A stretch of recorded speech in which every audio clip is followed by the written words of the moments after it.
علیکم۔ آج ہم پڑھنے جا رہے ہیں مولا ناول کی ایپیسوڈ 3 کا پارٹ 2۔ ماں فجر کے بعد بہت مشکل سے سوئی تھی۔ اب اٹھی تو ان کا اصرار تھا کہ غسل بھی کریں گی کیونکہ انہیں روز غسل کی عادت تھی۔ ویل چیئر کے ساتھ ان کو باتھ روم لے کر جانا اور ہاتھ دھلوانا ایک مشکل مرحلہ تھا، مگر بخت بھی اور اسے روز اس چیلنج کی عادت پڑ گئی تھی۔ ماں باتھ روم سے وضو کیے بغیر نہیں نکلتی تھی۔ یہ ایک ایسی عادت تھی جو اس بیماری اور نسیان میں بھی ان کو نہیں بھولی تھی۔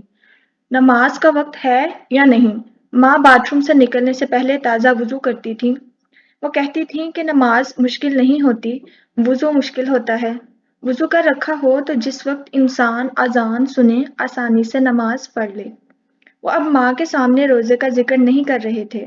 ماں خود بھی رمضان کو بھولے ہوئے تھیں۔ اگر یاد آ جاتا تو روزہ رکھنے کی ضد کرتی۔ معید اور کشمالہ ویسے بھی ڈائٹ فوڈ کھاتے تھے، ملازم روزہ نہیں رکھتے تھے، ہر ایک کے پاس اپنا بہانہ تھا۔ کیف البتہ افطار کے وقت گھر نہیں ہوتا تھا، سو اسے نہیں معلوم تھا کہ وہ کیا کھاتا ہے کیا نہیں۔ اس کے جوب میں ہر روز چند گھنٹے کا آف شامل تھا۔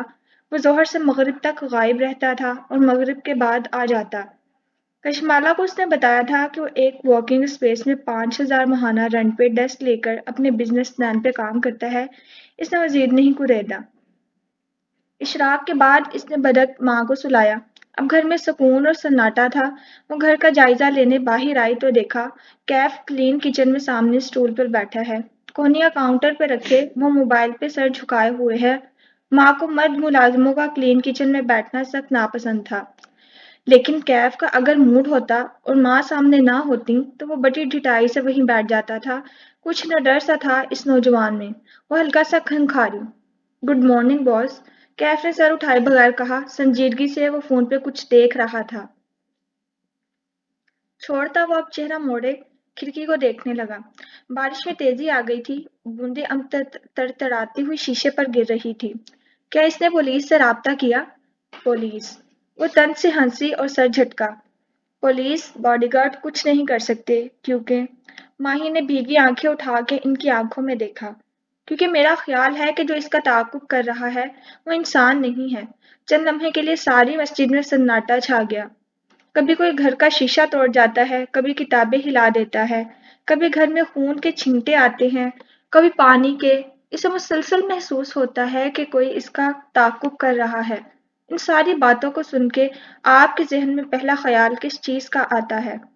وہ دو الفاظ کہنے کی ہمت اس کے اندر نہیں تھی۔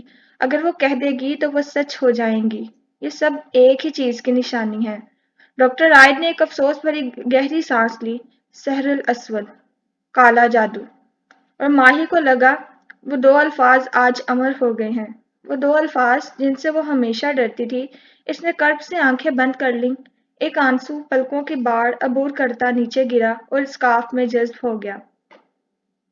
یہ ایک سٹوپڈ پرندہ ہے کیف۔ وہ آنکھیں چھوٹی کر کے بغور کشمالہ کے تاثرات کا جائزہ لے رہا تھا۔ وہ الجھی ہوئی لگ رہی تھی۔ وہ پرندہ ڈرائیو وے کے اوپر سے اڑتا ہوا گیٹ پہ بیٹھا۔ اس کے بیٹھنے سے پہلے وہاں خون نہیں تھا۔ ہو سکتا ہے پرندہ زخمی ہو۔ ایسی صورت میں گیٹ پہ بھی خون ہونا چاہیے تھا، جبکہ گیٹ صاف تھا۔ آپ نے کبھی لاہور میں اس شکل؟ اور کشمالہ کی نظروں نے فوٹیج میں کسی انسان کو تلاش کرنا چاہا، مگر یہاں تو کوئی نہیں ہے۔ غور سے دیکھے۔ کیف نے موبائل اس کے سامنے رکھ دیا اور جیب میں ہاتھ ڈالا۔ اس نے دوبارہ اسکرین کو دیکھا۔ گیٹ کے اوپر ایک بڑا سا پرندہ بیٹھا تھا۔ یہ تو پرندہ ہے، کیا یہ زخمی تھا؟ غصے کی جگہ چھمبے نے لے لی۔ کیف نے جیب سے رکھی تسبیح کو انگلیوں سے محسوس کیا اور ایک دانہ گرایا۔ اعوذ باللہ من الشیطان الرجیم، وہ بنا آواز کے بڑبڑایا۔ کافی؟ وہ ایک بھاپ اڑاتا کپ لیے میز تک واپس آئی تو ماہی نے چونک کے رخ پھیرا، پھر شکریہ کہتے ہوئے جلدی سے دونوں ہاتھوں میں کپ تھام لیا۔ اسے موسم گرما کے باوجود سردی لگ رہی تھی، بس کچھ گرم اپنے اندر انڈیلنا تھا۔ تیزی سے کپ کو لبوں سے لگایا۔ گرم مایا اس کی زبان جلا گیا۔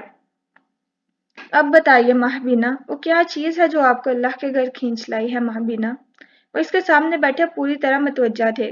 ماہی نے کپ نیچے رکھا۔ اس کے لپ ٹنٹ کا گلابی نشان کپ کے دہانے پہ لگ گیا تھا۔ وہ انگلی اس نشان پر پھیرنے لگی۔ دو الفاظ ہیں، لیکن انہیں کہنا بہت مشکل ہے۔ میں کہہ نہیں سکتی، اس ڈر سے کہ کوئی میرا یقین نہیں کرے گا۔ بھوری آنکھیں اٹھا کے انہیں دیکھا۔ وہ اب تک بھیگی ہوئی تھی۔ کیسے الفاظ؟